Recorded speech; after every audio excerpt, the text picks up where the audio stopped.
여러분의 마음을 보두어서 성령 강림 주일 예배를 하나님께 드리겠습니다. 사랑과 은혜가 풍성하신 하나님 아버지, 감사와 영광을 주님께 돌립니다. 오늘도 복되고 귀한 주님의 날을 맞게 하여 주시고 성령 강림 주일을 통하여서 하나님의 은혜와 또 주님이 우리를 향하신 뜻을 온전히 분별하여서 주님의 나라를 온전히 이루는 것뿐만 아니라 상처 입고 또 파괴된 세상을 하나님 다시금 회복시키는 귀한 은혜의 일꾼들이 되어지게 하여 주시고 우리의 잘못을 인정하며 주님 앞에 온전히 회개함으로 주님의 크신 은혜 가운데 주님의 참사랑을 경험하는 귀하고 복된 시간 되도록 은총 허락하여 주시옵소서. 오늘도 우리의 삶이 힘겹고 지치고 어려운 환경이지만 주님 성령의 도우심을 통하여서 이 모든 것 이겨내게 하여 주시고 또 힘있는 주의 자녀로서 세상 가운데 믿음으로 사람들을 복음을 전하며 또 주님을 세상 끝까지 전달하는 그런 귀한 사명도 잘 감당하는데 성령의 도우심이 있게 하시고 우리의 삶도 온전하게 회복되도록 축복하여 주시옵소서. 이 시간 온 마음을 다하여 주님 앞에 예배를 드리오니 이 예배를 기쁘게 받아주시고 우리 안에 그리스도의 평강이 넘치도록 은혜해 주시옵소서. 예수님의 이름으로 기도하옵나이다. 아멘. 사도신조로 신앙 고백합니다. 전능하사 천지를 만드신 하나님 아버지를 내가 믿사오며 그 위의 아들 우리 주 예수 그리스도를 믿사오니 이는 성령으로 잉태하사 동정녀 마리아에게 나시고 본디오 빌라도에게 고난을 받으사 십자가에 못 박혀 죽으시고 장사한 지 사흘 만에 죽은 자 가운데서 다시 살아나시며 하늘에 오르사 전능하신 하나님 우편에 앉아 계시다가 저리로서 산자와 죽은 자를 심판하러 오시리라. 성령을 믿사오며 거룩한 공예와 성도가 설교통하는 것과 죄를 사하여 주시는 것과 몸이 다시 사는 것과 영원히 사는 것을 믿사옵나이다. 아멘. 찬송가 196장 부르겠습니다.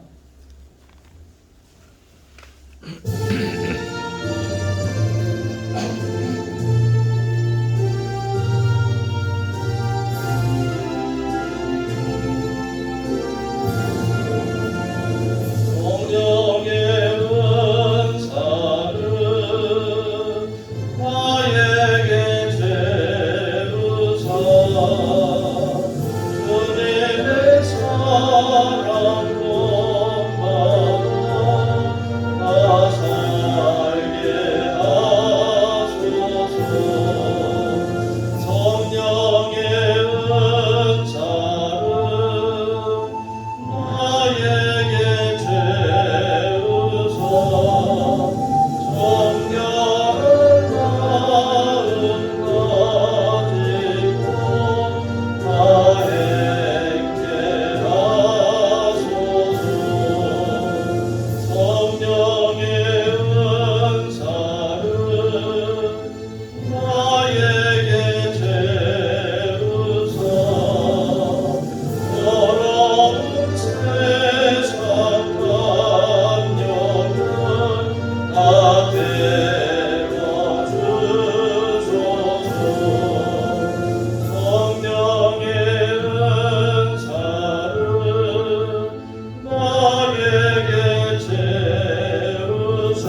로마서 8장 22절에서 27절 말씀입니다.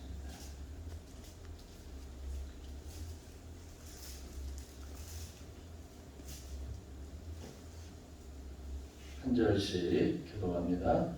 피조물이 다 이제까지 함께 탄식하며 함께 고통을 겪고 있는 것을 우리가 아느니라.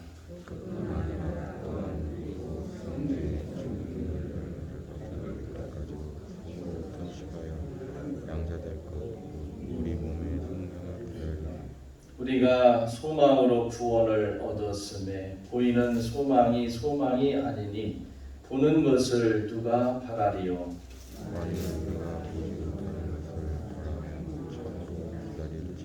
이와 같이 성령도 우리 연약함을 도우시나니 우리는 마땅히 기도할 바를 알지 못하나 오직 성령이 말할 수 없는 탄식으로 우리를 위하여 친히 간구하시느니라.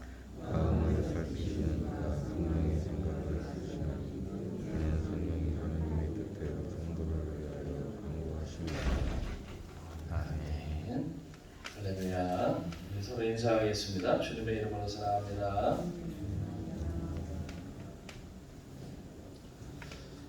오늘은 성령 강림 주일을 맞이했습니다. 예수님께서 십자가에 못 박혀 죽으심으로 우리의 죄를 다 사하셨고 그리고 사흘 만에 부활하시고 부활하신 이후에 이 땅에서 제자들과 또 많은 사람들과 함께 하시다가 이제 오순절 우리 절기를 맞는 이런 성령 강림 주일 전 그러니까 40일을 제자들과 함께 하셨고 그리고 부활 승천하신 후에 이제 열흘 만에 이제 성령 강림이 마가의 다락방에서 임한 그런 일이죠. 그래서 이제 성령 강림 주일을 우리가 오순절이라고 그렇게 표현을 하기도 합니다. 특별히 우리 성령 강림 주일을 통하여서 성령께서 여러분들과 늘 함께 하시고 또 여러분의 삶을 온전히 주장하시기 때문에 성령의 도우심으로 여러분들의 만사가 주님 안에서 형통한 은혜가 늘 충만하기를 주의 이름으로 축원합니다.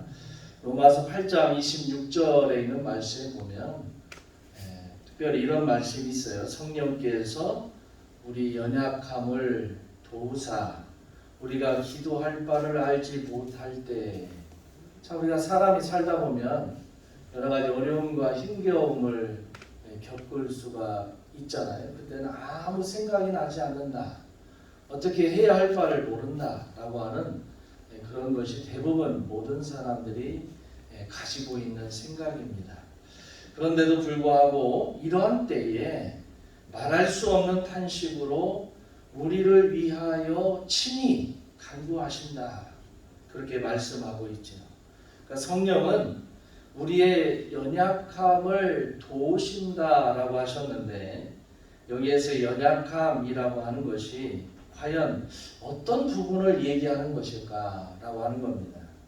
우리의 연약함과 또 성령의 탄식은 어떤 관계가 과연 있을까? 우리를 돕고자 하실 때 우리가 어떻게 되기를 원하셔서 우리를 도우시는 것일까라고 하는 걸 우리가 생각해 볼 필요가 있습니다. 이것이 오늘 성령 강림절을 맞이하는 우리가 함께 생각해 보고자 하는 주제예요. 오늘 이 말씀을 통해서 우리는 성령님이 어떤 분이신가 그리고 하나님이 우리에게 성령을 보내주신 목적이 무엇인지 또 우리가 성령님의 인도를 받는 것이 왜 중요한가라고 하는 것을 생각해 보고자 합니다. 우선 오늘 말씀의 맥락을 살펴보는데 오늘 말씀을 읽다 보면 이 말씀에서 탄식하는 주체는 성령님만이 아니다라고 하는 걸 알 수가 있습니다. 본문에는 세 부류의 탄식하는 주체가 나와요. 22절에 있는 말씀에 보면 피조물이 탄식을 하고 23절에 보면 우리라고 표현되는, 다시 말하면 사람들이 탄식을 하고 있고, 마지막 26절에 있는 말씀에 보면 성령께서 탄식하신다, 이런 표현이 나옵니다. 그렇기 때문에 성령의 탄식은 그 앞에 나와 있는 피조물과 우리로 표현되는 두 주체의 탄식과 연속선상에 있다라고 하는 것을 알 수가 있습니다. 그래서 앞에 두 주체인 피조물과 우리라고 하는 건 과연 어떤 사람들, 어떤 부류를 얘기하는 것인지, 또 그들은 왜 탄식을 하고 있는가 라고 하는 것을 우리가 알 필요가 있어요. 피조물이 뭐냐라고 하는 질문입니다. 먼저 첫 번째 주체인 피조물이 무엇을 가리키냐라고 하는 걸 알기 위해서는 조금 더 앞에 있는 말씀을 봐야 돼요. 왜냐하면 로마서 8장에서 이 피조물이라고 하는 것은 19절부터 이제 언급이 되어 있습니다. 19절 말씀에 보면 피조물은 무엇인가를 간절하게 고대하고 있다, 그렇게 표현했어요. 그것은 하나님의 아들들이 나타나는 겁니다. 하나님의 아들들이라는 말은 하나님을 아버지라고 부르는 존재라고 얘기할 수가 있습니다. 그런데 이 하나님의 아들들을 17절에 보면 자녀라고 이렇게 표현을 했습니다. 그리고 그 자녀가 누구냐? 바로 상속자다, 이렇게 말합니다. 그리고 그 하나님의 아들들, 그 하나님의 자녀, 하나님의 상속자는 18절에 있는 말씀에서 우리라고 이렇게 말씀하고 있어요. 그렇기 때문에 탄식하는 두 번째 주체인 우리라고 하는 하나님의 자녀들, 다시 말하면 이 그리스도인들을 표현하고 있다라고 볼 수가 있습니다. 결국 피조물이라고 하는 표현은 그 하나님의 자녀들, 하나님의 아들들이 나타나기를 고대하고 있기 때문에 피조물은 하나님의 아들들을 제외한, 다시 말하면 인간을 제외한 다른 피조물을 가리키는 것이다 라고 이렇게 볼 수가 있습니다. 그러면 피조물이 무엇을 기다리고 있느냐라고 하는 거예요. 오늘 말씀의 놀라운 점은 그 피조물이 무엇인가를 간절히 고대하고 있다라고 하는 겁니다. 그리스도인들이 영광 가운데 나타날 것을 기다리고 있다라고 하는 것인데, 19절에 이 나타난다라고 하는 말은 단순하게 이렇게 보여진다, 나타났다, 그런 게 아니에요. 이 나타남은 헬라어로 이 아포칼립시스라고 하는 그런 단어를 씁니다. 이게 어떤 용어냐면 이 용어는 종말론적인 용어예요. 그러니까 종말의 때에 묵시적으로 나타난다라고 하는 이런 의미를 담고 있습니다. 바울 사도는 고린도전서 15장에서 주님이 오실 마지막 나팔 소리에 우리의 몸이 변화되어서 신령한 몸을 덧입을 것이다, 이렇게 말씀했습니다. 또 빌립보서 3장에 있는 말씀에 보면 우리의 몸이 부활 때에 영광의 몸의 형체로 변화될 것이라, 그렇게 말씀을 했어요.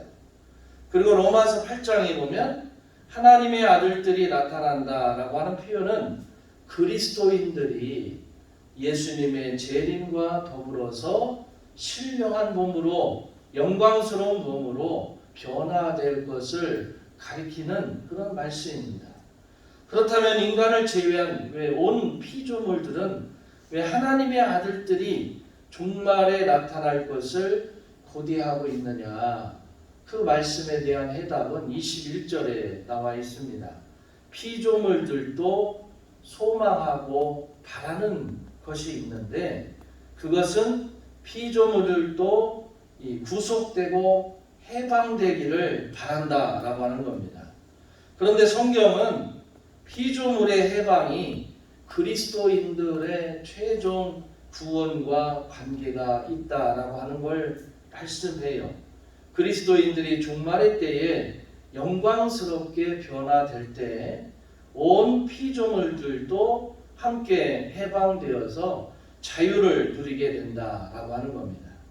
그런 점에서 예수 그리스도의 종말의 때에 얻을 그리스도인의 완전한 구원됨은 우리 인간에게만 해당되는 것이 아니라 온 피조 세계가 함께 회복되는 우주적인 구원을 말하는 거예요.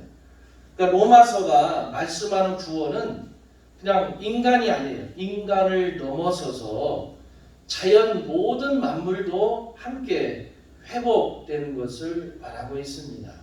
이 얼마나 놀랍고 위대한 하나님의 계획인가라고 하는 겁니다. 우리는 고작 우리 몸의 구속, 예수 잘 믿고 천국 가면 다 된다라고 생각하고 있지만 사도 바울이 로마서를 기록하면서 성령의 충만함을 통하여서 이 세상에 원하는 게 뭐냐? 바로 하나님은 이 온 세계를 바로 잡으시고 창조 세계를 다시 회복시키고자 하는 원대한 계획을 갖고 계시다라고 하는 겁니다. 특별히 오늘 우리가 총회에서 환경주의로 지켜요. 또 지금 오늘은 또 뭐 환경의 날인가 아마 그럴 거예요. 이게 무슨 얘기냐면 환경의 날이라는 것은 예전에는 이런 날이 있을 이유가 없어요. 왜? 자연이 알아서 잘 돌아갔으니까.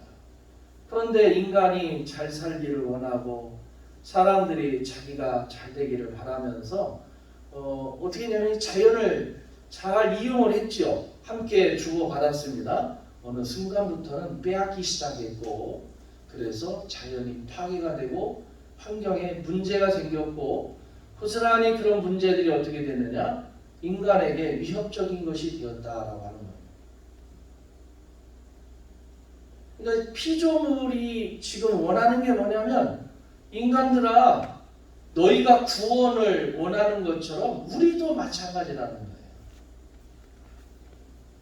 사람들이 잘 되면 될수록 세상이 아름다워져야 되는데 오히려 세상이 더 악해지고 또 환경도 나빠지고 우리 사람들이 편리하기는 하지만 그럼에도 불구하고 어떻게 해요? 자연은 자꾸 파괴되어 가고 있는 그래서 세상이 신음하고 있는데 사람들은 축복받았다, 잘됐다, 자랑하고 기뻐하고 그렇게 살아가는 그런 이율배반적인 모습은 하나님이 원하시는 게 아니다 라고 하는 그런 말씀을 하고 있는 거예요. 그래서 피조물들이 기다리는 게 바로 하나님의 아들들, 그들은 말씀을 따라 살아가는 그리스도인이고 하나님께서 이 사람들을 통하여서 세상을 온전히 구원할 것이다 라고 하는 그런 믿음이 있기 때문에 피조물들이 탄식하고 있죠. 그러면서 기다리는 것이 바로 하나님의 사람들을 기다리고 있다. 그 말은 우리가 이 세상을 지켜야 한다는 거죠. 하나님께서 만드신 이 피조 세계, 이 세계를 그리스도인이 앞장서서 파괴되어 가고 있는 것을 다시 회복하는 그런 일의 앞장을 서야 한다라고 하는 그런 메시지가 이 안에 담겨져 있다라고 하는 겁니다. 또 이 말씀대로 피조물들이 이 하나님의 아들들이 나타날 때를 기다리고 있고 그를 위해서 탄식하고 있습니다. 그런데 23절은 그뿐 아니라 우리도 탄식하고 있다라고 표현했어요.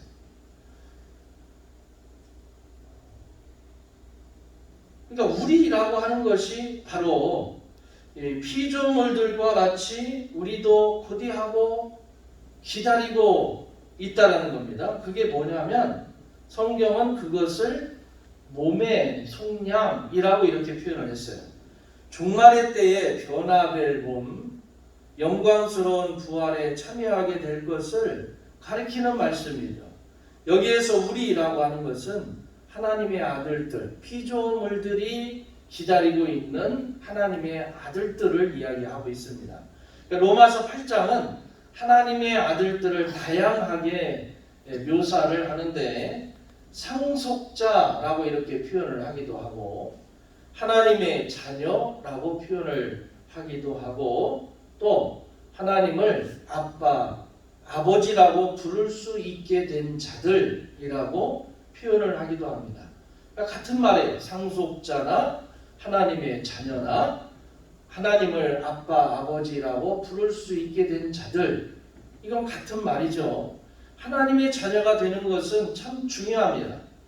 종말에 하나님의 자녀로 최종으로 인정되어야 하지만 우리는 하나님 나라를 상속받을 수가 있게 되는 거죠. 하나님의 자녀가 되어야.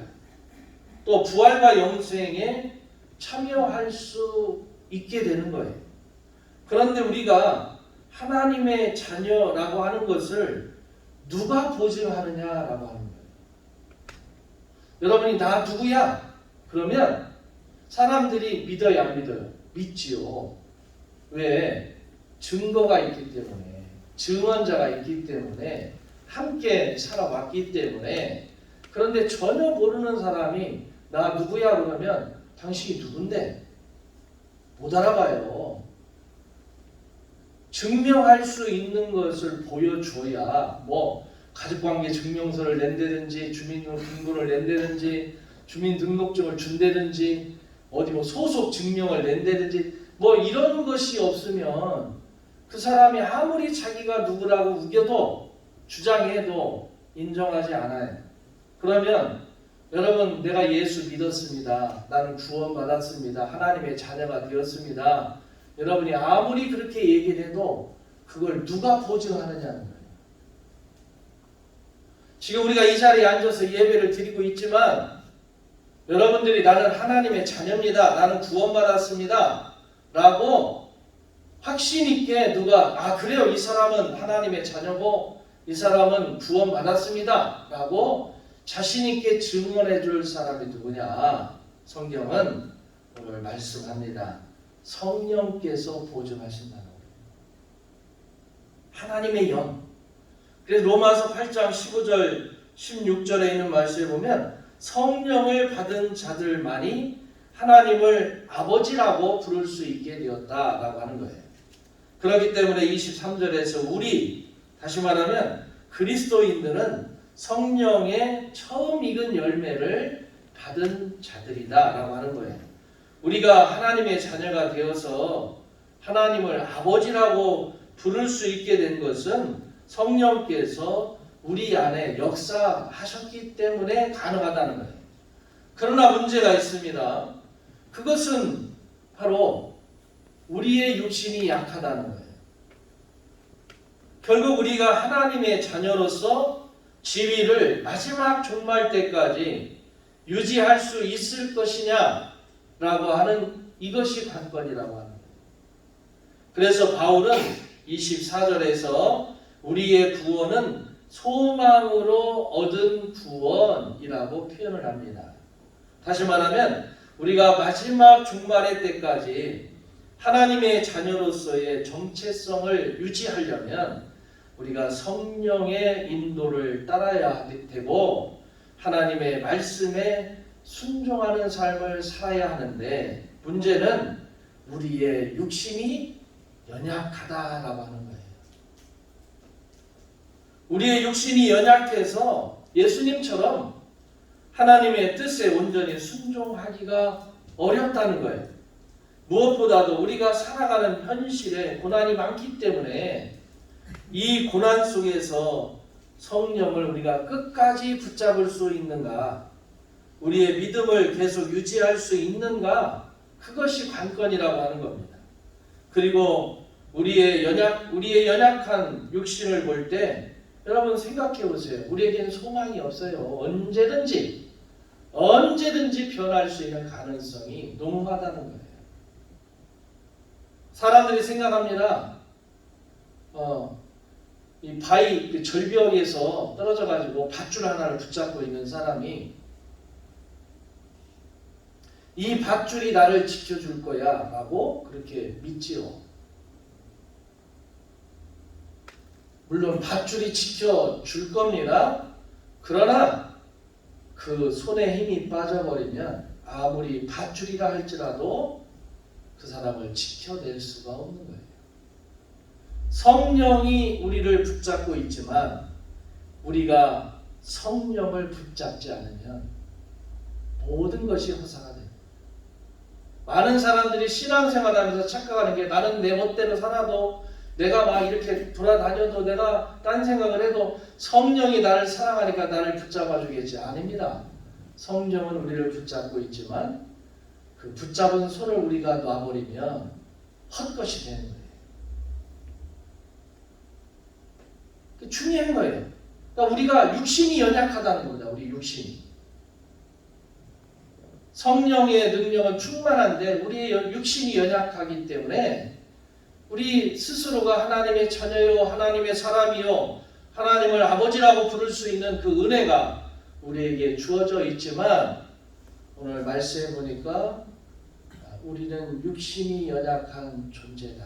그래서 오늘 바울이 말하는 게 그 육신이 연약한 존재인 우리가 성령의 도우심이 반드시 필요하다라고 하는 겁니다.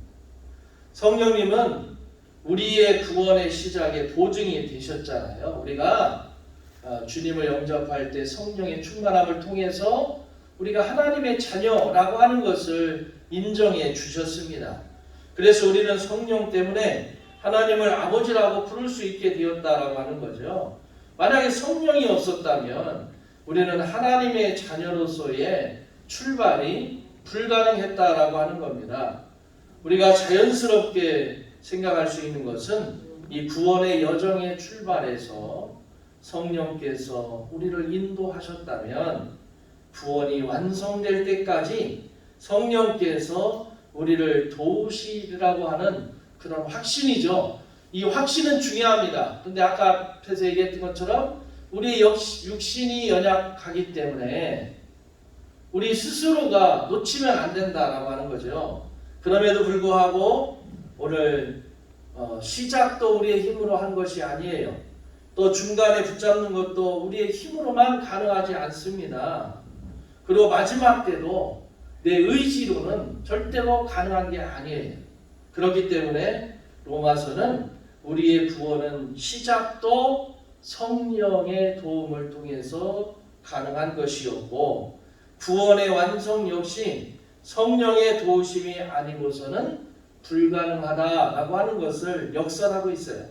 그것을 잘 보여주는 게 로마서 8장 26절에 있는 말씀입니다. 성령께서 우리의 연약함을 도우신다라고 말씀하는 거예요. 그리스도인들은 이 마지막 영광의 부활에 참여하기를 간절히 기다리고 갈망하지만 현재의 고난과 육신의 연약함으로 인해서 과연 종말의 영광에 참여할 수 있을지 두려워하고 탄식하고 있습니다. 그래서 성령님께서는 우리의 연약함을 도우시고 말할 수 없는 탄식으로 우리를 위해서 기도하신다는 거예요. 자, 줄을 잡고 있는 사람이 아무도 그 줄이 나를 생명을 지켜줄 거예요. 그런데 정작 그 줄을 잡은 사람은 납니다. 줄은 그대로 있는 거예요. 그 줄을 붙잡고 있는 손에 힘이 빠지거나 생각하는 의지가 약해지면 사람이 어떻게 하냐? 포기하는 거예요. 포기하면 끝나는 겁니다.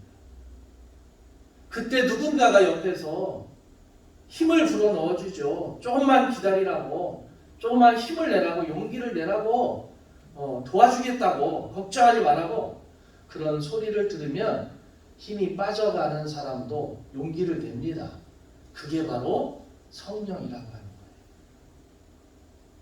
우리가 구원의 줄을 잡고 있지만 그 줄을 잡고 있는 주체가 우리였고 우리가 세상의 여러 가지 고난과 역경 때문에 삶의 문제 때문에 그 손을 놓고 싶고 포기하고 싶고 좌절하고 싶을 때 마지막으로 그래도 붙잡게 만들고 그래서 구원을 하게끔 하시는 분이 누구냐면 성령이라는 거죠.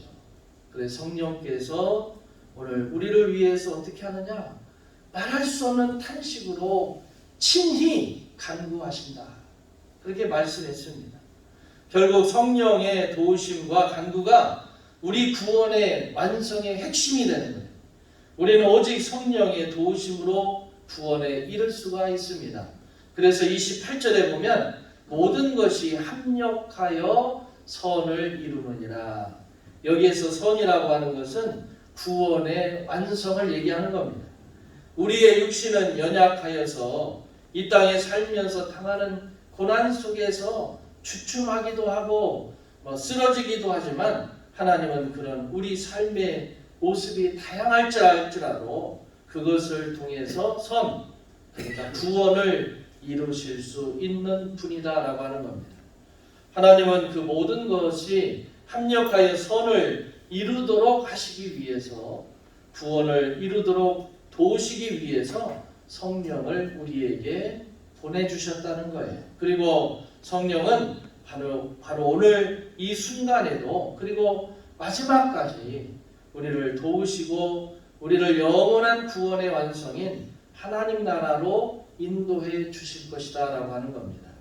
그렇기 때문에 여러분 구원의 줄을 잡고 있는데 힘이 빠지신다든지 또는 포기하고 싶은 생각이 많이 있다든지 환경과 여러 가지 역경 때문에 근심, 걱정, 염려가 여러분을 나락으로 보내려고 하는 악한 사단의 생각들이 우리 안에 있을 때에 여러분 그때 염려하지 마십시오. 왜냐하면 성령님이 여러분에게 말씀하십니다. 성령께서 여러분을 친히 도우시겠다고 힘을 내라고 용기를 내라고 의지를 가지라고 말씀해 주고 있어요. 오늘 우리가 붙잡고 있는 게 성령이고 또 말씀하시는 분, 용기를 주시는 분이 성령님이십니다. 성령 강림 주일에 여러분들이 성령 이미 받으신 분들이기 때문에 여러분들 세상살이에 지쳐서 성령의 능력을 여러분 그냥 잊어버리지 말고 성령께서 여러분에게 말씀하실 때 귀를 열고 잘 듣고 그 말씀의 힘과 용기를 내어서 진정한 구원, 하나님의 축복을 온전히 누리시는 그런 귀한 믿음의 일꾼들이 다 되어주시기를 주의 이름으로 축원합니다. 기도하겠습니다. 사랑이 많으신 하나님 아버지 감사합니다. 이 세상을 살아가면서 세상 것 때문에 이렇게 저렇게 동치는 우리 그리스도인의 삶의 모습이 주님께서 안타까워서 성령을 통하여 탄식하시고 우리가 다시금 회복되어서 하나님의 자녀로서의 그 본분과 그리고 그 축복을 온전히 누릴 수 있도록 도우시는 줄로 믿습니다. 하루하루 살아가며 부딪히는 많은 문제들 가운데 성령께서 아직도 나와 함께 하시고 그 성령이 우리에게 힘과 용기를 주신다는 이 사실을 잊지 않게 하시고 그 세미한 음성을 듣고 다시금 용기를 내어서 하나님의 자녀로서의 축복과 하나님의 자녀로서의 책임을 잘 감당하는 믿음의 일꾼 되어지도록 은혜 주시옵소서. 그러므로 최후 승리를 얻는 그날까지 성령님과 함께 승리하는 귀한 믿음의 일꾼 되어지도록 은혜 주시옵소서. 예수님의 이름으로 기도하옵나이다. 아멘. 찬송가 314장 부르면서 준비한 내용을 나누게 됩니다.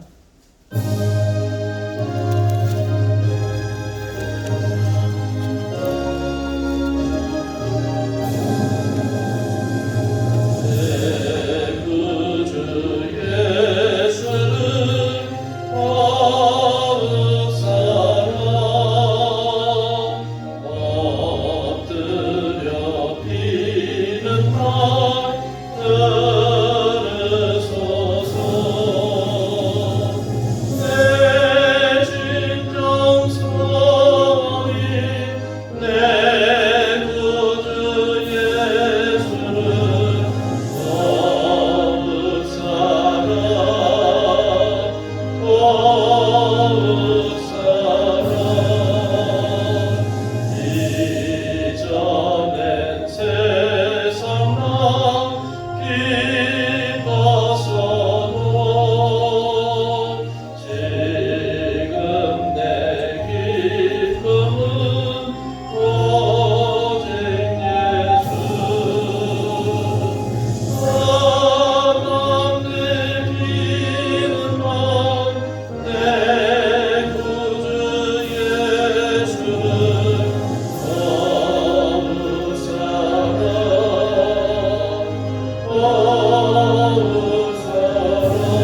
교회 소식을 먼저 전합니다. 오늘은 성령 강림 주일입니다.